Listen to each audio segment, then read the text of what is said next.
สวัสดีท่านผู้ชมสบายดีเสาร์ของมื้อวันที่5มีนา2026เจ้าถือว่าข่าวๆที่จะนำมาฝากมาเสนอให้กับท่านผู้ชมได้รับรู้ในมื้อนี้เป็นโครงการค่อนข้างแบบใหญ่และก็มีหลายโครงการแท้ๆเจ้าท่านผู้ชมโดยเฉพาะแม่นอยู่ที่แขวงจำปาสักนี่ถือว่าเว้าเลยว่าอาจเปลี่ยนโฉมใหม่ของแขวงจำปาสักเลยก็ว่าได้ถ้าหากว่าโครงการ ที่จะเว้าต่อไปนี่มันถูกสร้างสำเร็จได้เนาะนี่ในส่วนที่คณะทางการนำยทขหรือว่าการนำกระทรวงโยธาธิการในขนส่งนี่เพิ่นได้ลงไปแขวงจำปาสักแล้วก็ไปพบปะโอ้ร่มกับทางการนำแขวงจำปาสักเพิ่นก็ได้มีการปรึกษาหารือกันหลายๆอย่างด้วยกันเจ้าท่านผู้ชม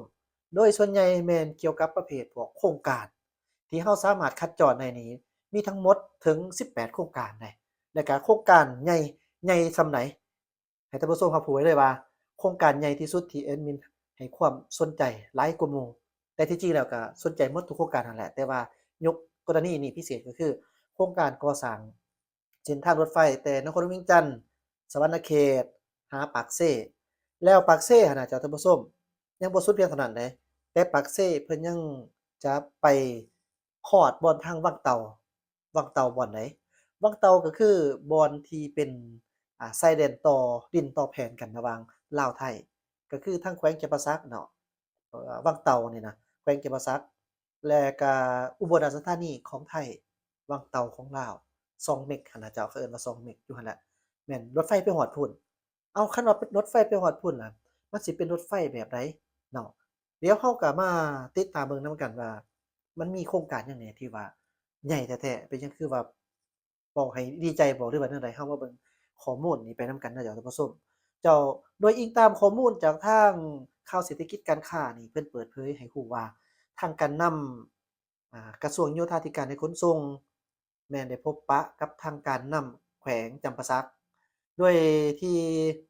ในตอนบ่ายของมื้อวันที่4มีนา2026นี่อยู่ที่กระทรวงโยธาธิการและขนส่งท่านเหล็กไหลศรีวิไล รัฐมนตรีกระทรวงโยธาธิการและขนส่งพร้อมด้วยคณะ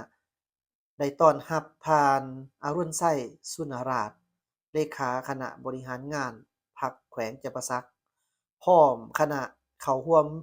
มีบรรดาทานหัวหน้ากรมมีรองกรมมีแผนกการประธานคณะกรรมการปกครองนครและก็แผนกการที่เกี่ยวข้องถือว่าก็ได้เข้าร่วมเช่นเดียวกันเจ้า สำหรับการพบปะในครั้งนี้เพื่อสืบต่อสุขอยู่การร่วมมือหัดแน่นการประสานงานระหว่างกระทรวงโยธาธิการและขนส่งกับแขวงจำปาสักเพื่อพัฒนาเวียกงานทางด้านโยธาธิการและขนส่งอยู่ที่แขวงจำปาสักให้มีความเข้มแข็งขยายตัวตามท่าแห่งของแขวงบนพื้นฐานการพันขยายแนวทางนโยบาย ในการจัดตั้งปฏิบัติแผนพัฒนาเศรษฐกิจสังคมพร้อมนั้นเพื่อรายงานความคืบหน้าผลสำเร็จข้อสะดวกและก็สิ่งท้าทายต่างๆของบทบันทึกการร่วมมือระหว่างกระทรวงโยธาธิการและขนส่งกับทางแขวงจำปาสักในระยะปี2023หาปี2025ที่ผ่านมาแล้วก็จะสืบต่อแผนการร่วมมือในปัจจุบัน และก็ต่อหน้าพร้อมเจ้าสำหรับโครงการร่วมมือนับตั้งแต่ช่วงปี2023มาถึงปี2025นี่ทางกระทรวงโยธาธิการและขนส่งและก็แขวงจำปาสักแม่นว่าได้มีการสุกยู่การจัดตั้งปฏิบัติโดยที่มีรายละเอียดดังนี้เจ้า1นี่โครงการตัวเมืองน่าอยู่นครปากเซโดยทุน ADB 2โครงการก่อสร้างเส้นทางปูยางอั่วน่าจะแม่นยางขวดทางชายแดนพุ่นน่ะเจ้าท่านผู้ชมชายแดนแต่เมืองสุขุมาหาปากเซหล่าเขาปากเซหล่าเขาเมืองมุ่นละปะโมกนี่มันก็ย้อนอยู่ในแขวงเขตป่าสักเนาะเจ้าเป็นเมืองสุขุมาทางตอนใต้สุดสิไปฮอดชายแดนลาวกัมพูเจียพุ่นน่ะเจ้าตามเบิ่งนี่นะส่วนวาระที่3นี่แม่นเป็นโครงการก่อสร้างครัวข้ามน้ำคลองแห่งที่2 จุดบ้านน้องหอยเมืองสนะสมบูรณ์กับบ้านพาลิงเมืองพ้นทองพร้อมด้วยทางเข้าออก หัวหัวคั่วและก็สืบต่อก่อสร้างเส้นทางเว้นนครปากเสรวมทั้งขัวขามน้ำซีโดนจุดบ้านปากซ่อนบ้านถาดเมืองสนะสมบูรณ์หมายความว่าจะเป็นเส้นทางอ้อมตัวเมืองทางที่ตัดใหม่ได้เจ้าท่านผู้ชมทางที่เป็นเส้นทางตัดใหม่และอ้อมตัวเมืองปากเสเพราะว่าจะมีอีกขัวแห่งหนึ่งอันตามเขาเจ้าเพิ่นเว้ามานี่เนาะที่ว่าจะก่อสร้างขัวพร้อมนี่นะเจ้าอยู่จุดน้ำซีโดนตอนนี้อยู่ขัวน้ำซีโดนเฮาแท้ๆนี่ ตามที่เฮาฮู้นี่แท้ก็หลายปีแล้วเนาะบ่ได้ไปเฮาก็เห็นว่าครัวข้ามระหว่างท่าหินไปหาทางนครปากเซหั้นเป็นครัวหนึ่งที่แต่กี้เป็นครัวเหล็กแบบเข้าสมัยฝรั่งเดี๋ยวนี้เปลี่ยนมาเป็นครัวที่เบตงเสริมเหล็กคอนกรีตนัดอัดแน่นคักๆเนาะที่ว่าหลายปีแล้วแหละเพิ่นก่อสร้างแล้วผ่านมาแต่ก็ยังมีครัวอีกอยู่เขาฮ้องว่าครัวใหม่ต่อไปอีกเนาะทางเบื้องพระราชวังอิหยังต่างๆหั้นน่ะจะเอาข้ามมาใส่อีกเบื้องหนึ่งของของทางเขตเขาฮ้องว่าอิหยังก็ท่าหินบ่ แต่ว่าก็บ่แน่ใจชื่อบ้านเนาะเจ้าและที่เพิ่นเว้ามาตอนนี้นี่ก็คือจะขัวคะจะเฮ็ดครัวใหม่อีกนี่นะข้ามน้ำเซโดนก็แสดงว่ามันจะเป็น3ขัวเดะเฉพาะอยู่เขตนั้นบ่รวมกับขัวเราญี่ปุ่นเด้ออันนี้เฉพาะแม่นข้ามระหว่างเขตตัวเมืองปากเซเข้ามาหาอีกเรื่องหนึ่งเลือกทางมาสนามบินปากเซหั้นน่ะเจ้าเนาะท่านใดที่ว่าเคยได้ไปก็คงจะรู้ดีเนาะเจ้าอ่า แล้วบัดนี้มาเบิ่งเกี่ยวกับทางข้อที่4เนาะโครงการก่อสร้างยกระดับเส้นทางหลวงแห่งชาติเลขที่11แต่ชายแดนแขวงสารวัตรบ้านใหม่สิงห์สัมพันธ์ทางเลขที่13ไต่บ้านซ่อนภาคเมืองสนะสมบูรณ์และก็ทางเลขที่ 18A แต่แยกทางเลขที่13ไต่หลักที่18หาเซดำพรชายแดนแขวงอัตตปือนี่ที่เป็นโครงการยกระดับเส้นทาง เลขที่11เนาะแต่ชายแดนแขวงสารวัตรมาหาเส้นทาง13ไต่หมายความว่าจะมีเส้นทางแยกออกมาอีกจุดหนึ่งนะเจ้าท่านผู้ชมเป็นโครงการน่าสนใจหลายเจ้ากับโครงการที่จะเกิดขึ้นนี้บัดนี้เฮามาเบิ่งอีกข้อที่5สำหรับโครงการก่อสร้างเส้นทาง 14B แต่แยกทางเลขที่ 16W หลัก 12เมืองพลทองหาเส้นทาง 14A บ้านดอนตลาดเมืองจำปาสัก บอกง่ายๆก็คือเดี๋ยวนี้เรามีเส้นทางหนึ่งกับท่านผู้ชมเราก็อนุญาตที่จะอธิบายไปนำเนาะเพื่อว่าอยากให้เห็นภาพนำหั้นน่ะเจ้าตามที่แอดมินเบิ่งแต่ว่าแท้ก็บ่ฮู้ว่าอยู่จุดใดเนาะแต่ว่าพอเข้าใจว่านับตั้งแต่เส้นทาง 14B แยก16แล้วมันอยู่หลัก12เมืองพนทองมันก็สิแยกก็สิคล้ายๆใกล้กันกับทางเก่าเนาะแต่ว่าเพิ่นเฮ็ดเป็นแยก ไปหาเส้นทาง 14A ปานดอนตลาดคือจะตัดผ่านน่าจะผ่านเข้าเขตบ้านทางโคกออกดอนตลาดนี่อันนี้ตามเบิ่งมุมมองเนาะแต่ว่าเราบ่ฮู้จุดเด้อจ้ะย้ำอีกเทื่อหนึ่งว่าเราบ่ฮู้ว่าจุดใดเนาะอันนี้เราก็วาดภาพเอาซื่อๆหมายความว่าเขตเมืองแก่นปาสักมันผ่านจากเมืองโพนทองแล้วไปเมืองแก่นปาสักอีกเนาะจากบ่จุดหนึ่งที่ว่าเคยเก็บเงินอยู่แล้วหั้นนี่จะมีอีกเส้นทางหนึ่งนี่เจ้าเอาจั่งซี้ซะเนาะถือว่า ถ้าหากว่าจะไปวัดผู้ต่อไปหาจะได้เที่ยว2เส้นทางถือว่าพัฒนาไปหลายเนาะมาเบิ่งอันดับที่6ที่เป็นโครงการที่แอดมินให้ความสนใจหลายแล้วก็พยายามที่รื้อฟื้นแบบว่าความคิดของแอดมินเองอะนะพยายามที่กระตุ้นอยากให้มันเกิดแท้ๆอะเส้นทางรถไฟนี่เนาะเพิ่นว่าจะเฮ็ดเส้นทางโครงการก่อสร้างเส้นทางรถไฟแต่นครเวียงจันทน์หาท่าแขกท่าแขกไปหาทางสะวรรณเขตแล้วสะวรรณเขตไปหาปากเสด สิ่งที่สำคัญตื่มอีกก็คือแต่ปากเซ่น่ะไปหาชายแดนวังเตากับชายแดนลาวไทยแต่เราบ่ฮู้ว่าเพิ่นเว้าเกี่ยวกับโครงการทางรถไฟนี่มันเป็นโครงการเส้นทางรถไฟ Meter Gauge บ่ Meter Gauge ความหมายก็คือขนาดราง1เมตรหั้นน่ะเจ้าเป็นรถไฟธรรมดาอันนี้นะเป็นรถไฟธรรมดาขนาดราง1เมตรเนาะก็คือเขตแต่ฐานะแรงมาหาทางเวียงจันทน์คำสวัสดิ์นี่แหละอันนี้แหละรถไฟธรรมดาเนาะมีขนาดราง Meter Gauge หรือว่าเพิ่นเอิ้นว่าซึขนาดราง1เมตรส่วนเส้นทางรถไฟความไวสูงมันก็จะกว้างออกตืมนั่นก็คือขนาดรางจะแม่นอยู่ที่1.435เมตรอาแล้วเพิ่นเอิ้นว่าเป็น Standard Gauge อันนี้ก็บ่ฮู้ว่าในระหว่าง2อันนี้มันเป็นเท่าใดแท้ข้อมูลบ่ได้ระบุว่าเป็นรถไฟความไวสูงหรือว่ารถไฟธรรมดาเนาะเจ้ารอท่าเบิ่งตืมอีกเกี่ยวกับเรื่องแบบนี้ส่วนอันที่7จ้ะท่านผู้ชม โครงการปรับปรุงสนามบินสากลปากเซ่ให้ทันสมัยเนาะตัวนี้เข้ารับรู้อยู่แล้วเดี๋ยวนี้ก็ทันสมัยแต่ว่าคันปรับปรุงให้สิทันสมัยขึ้นกว่าเก่าข้อที่8โครงการพัฒนาแคมป์ของแขวงจำปาสัก9โครงการพัฒนาระบบน้ำประปาอยู่แขวงจำปาสักและแขวงสารวัตร ที่ได้รับการสนับสนุนจากกองทุน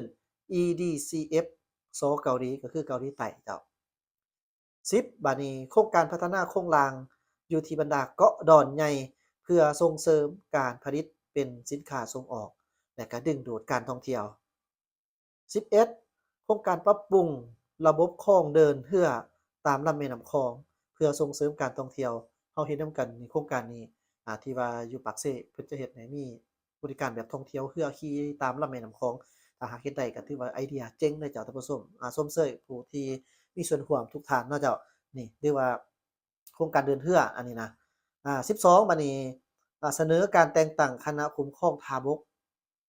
13เสนอให้มีการทบทวนราคาเก็บค่าบริการของบริษัททาบกวังเต่าจำกัดและก็ควรมีบทบาทแนะนำละเอียดเกี่ยวกับวิธีการเก็บค่าบริการอยู่ทาบกวังเต่า14สุกยู่โครงการสร้างแผนแม่บทโลจิสติกแขวงจำปาสักซึ่งเป็นโครงการที่ได้รับการช่วยเหลือ ODA จากกระทรวงที่ดิน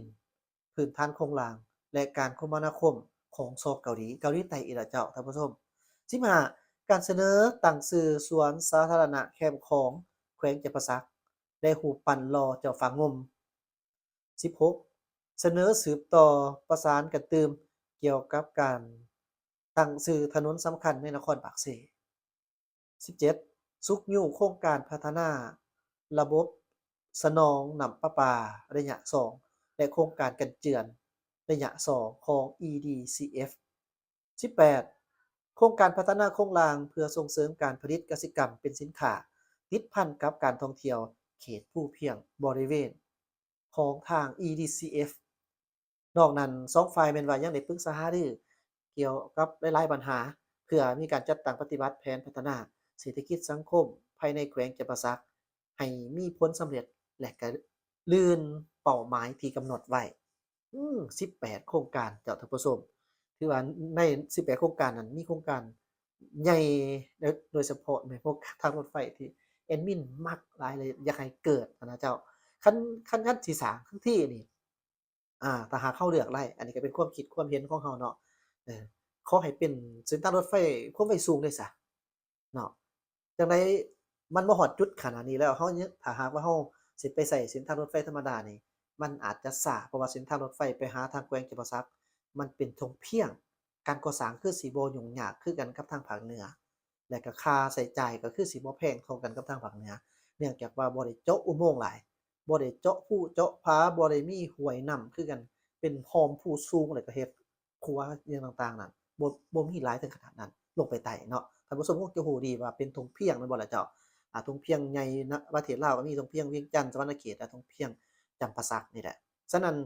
น่าจะอันนี้ก่อนเนาะถ้าหากว่าฮอดบ่อนจุดใดที่ว่ามันเป็นทุ่งนาถ้าหากว่าบ่อยากให้เสียพื้นที่ของหัวสวนไถนาพ่อแม่พี่น้องประชาชนหลายอันนี้ความคิดเห็นของเราตามแบบวิชาการของจีนเพิ่นเฮ็ด เพิ่นคือเป็นเฮ็ดเป็นเสาต่อหม้อขึ้นมาแล้วก็เฮ็ดข้ามไปเลยอันนี้บ่เปลืองเนื้อที่ดินบ่กระทบต่อกับพ่อแม่พี่น้องประชาชนอีกอันนี้ความคิดที่เห็นแล้วก็เราก็เห็นตามจีนเพิ่นสร้างแท้ๆก็แบบนั้นแท้เนาะยกเว้นบ่อนใดที่มันจำเป็นแท้ๆเพิ่นจังค่อยได้เอาดินน่ะไปถมคูนขึ้นแล้วก็เฮ็ดเป็นอันนั้นไปนะอันนี้ก็จะถูกสถานที่หรือว่าอาจจะถูกหัวสวนแล้วก็ถือว่าหลายเติบได้คันเป็นแบบนั้นนะแต่ว่าก็เชื่อมั่นอยู่ดอกเกี่ยวกับการออกแบบเพิ่นเก่งอยู่แล้วเนาะ อ่าโดยรวมแล้วสรุปแล้วใน18โครงการที่เพิ่นได้มีการปรึกษาหารือกันนี่ตามมุมมองที่แอดมินเบิ่งแล้วนี่มีแต่โครงการที่น่าสนใจหลายเจ้าท่านผู้ชมถ้าหากว่าถูกสร้างสำเร็จหมดทุกโครงการนี้รับรองว่าแขวงจำปาสักจะเป็นแขวงหนึ่งที่ว่ามีความเจริญรุ่งเรืองและก็ทันสมัยแน่นอนชีวิตการเป็นอยู่ของพ่อแม่พี่น้องประชาชนก็จะนับมื้อนับดีวันดีคืนขึ้น และนอกจากนั้นก็แขวงอ้อมข้างเช่นเดียวกันเนาะเส้นทางรถไฟตัดผ่านก็ถือว่าจะได้รับผลประโยชน์ร่วมๆกันนี่ล่ะเจ้าท่านผู้ชมแล้วนอกจากนั้นไปจ่อฮอดชายแดนทางต่อไปก็จะมาเชื่อมต่อจากไทยจากอุบลเข้ามาหาลาวมันก็จะเป็นลักษณะแบบนั้นอันนี้เราก็ยังงงอยู่ถ้าย้ำอีกเทื่อหนึ่งยังงงว่าคันเป็นรถไฟมีขนาดรางที่มันได้มาตรฐาน Standard Gauge ไปฮอดบนชายแดนถ้าไปต่อกับไทยถ้าหากไทยเพิ่นบ่ได้เฮ็ดไปทางอุบลราชธานี มันก็จะเป็นเส้นทางรถไฟระหว่างเมตรเกตกับทางสแตนดาร์ดเกตอันนี้ก็สิบ่เข้ากันอีกอันนี้สรุปแล้วก็คือแอดมิน บ่ฮู้รายละเอียดชัดเจนเพราะเพิ่นบ่ได้บอกในข้อมูลว่าเป็นเส้นทางรถไฟแบบใดความไวสูงบ่หรือว่าเส้นทางรถไฟธรรมดาอันนี้ก็รอท่าติดตามเบิ่งนำกันในตอนต่อไปอีกจ้ะท่านผู้ชมต้องขอขอบใจข้อมูลจากทางข่าวเศรษฐกิจการค้าที่ให้เราได้รับรู้เกี่ยวกับโครงการดีๆในมื้อนี้ขอบใจท่านผู้ชมที่ตามรับชมอย่าลืมกดไลค์กดแชร์กด Subscribe กดติดตามช่องกินหน่อย Channel ด้วยเด้อเจ้าขอบใจหลายๆสบายดี